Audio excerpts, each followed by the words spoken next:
মৌমিতার খাদ্যবিতানে আপনাদের সবাইকে স্বাগত জানিয়ে একটা নতুন রেসিপি নিয়ে এসেছি, পেঁয়াজকলি রসা।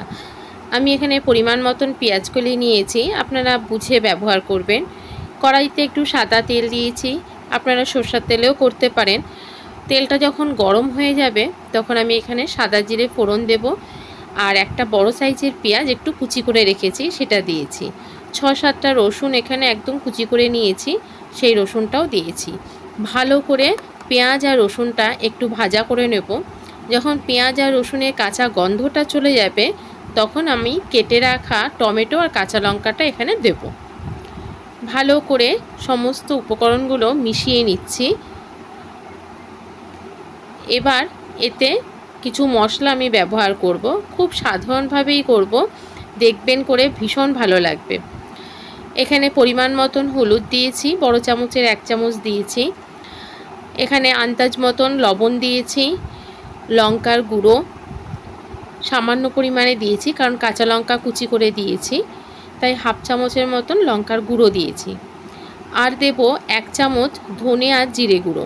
ধনে জিরে গুঁড়ো আমি আগেই বলেছি একসাথে মিশিয়ে রাখি, তাই ধনে আর জিরে গুঁড়ো দিয়েছি 1 চামচ।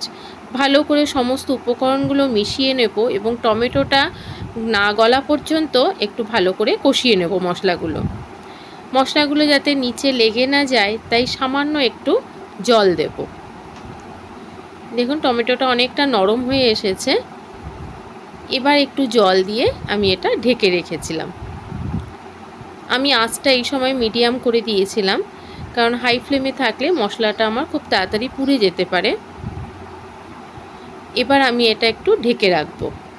মশলা থেকে যখন তেল ছাড়বে তখন আমি পেঁয়াজকলিগুলো এতে দেব।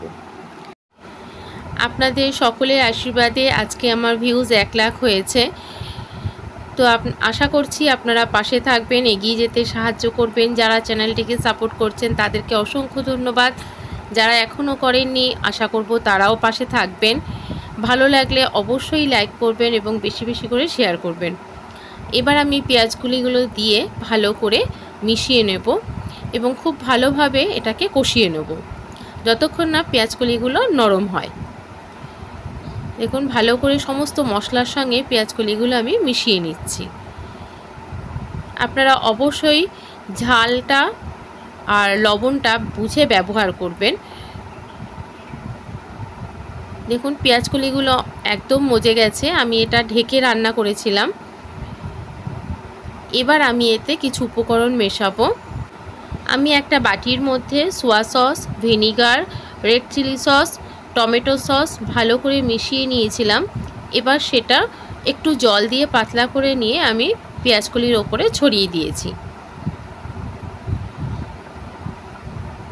এটা রুটি দিয়ে ভাত দিয়ে খেতে ভীষণ ভালো লাগবে। বাটিটা ধুয়ে একটু জল দিয়েছি। জলটা যখন ঘন হয়ে আসবে তখন আমি ওপর থেকে একটু ধনেপাতা কুচি ছড়িয়ে দেবো। তো রেসিপিগুলো কেমন লাগছে অবশ্যই কমেন্টে জানাবেন। পেঁয়াজকলি তো আমরা অনেকেই অনেক রকমভাবে রান্না করে খেয়েছি, একবার এইভাবে করে দেখবেন, আশা করছি আপনাদের ভীষণ ভালো লাগবে। সসের পরিমাণটা অবশ্যই অল্প দেবেন। দেখুন আমার পেঁয়াজকলি রসা পরিবেশন করার জন্য একদম তৈরি হয়ে গেছে। এটা ভাতের সাথে, রুটি, পরোটা সব কিছুর সাথেই ভীষণ ভালো লাগবে। করবেন এবং অবশ্যই কমেন্টে জানাবেন কেমন হয়েছে। আবারও বলছি আপনারা কমেন্ট করলে আমরা উৎসাহিত হই। তো এতক্ষণ সাথে থেকে আমার সম্পূর্ণ ভিডিওটি দেখবার জন্য আপনাদেরকে অসংখ্য ধন্যবাদ।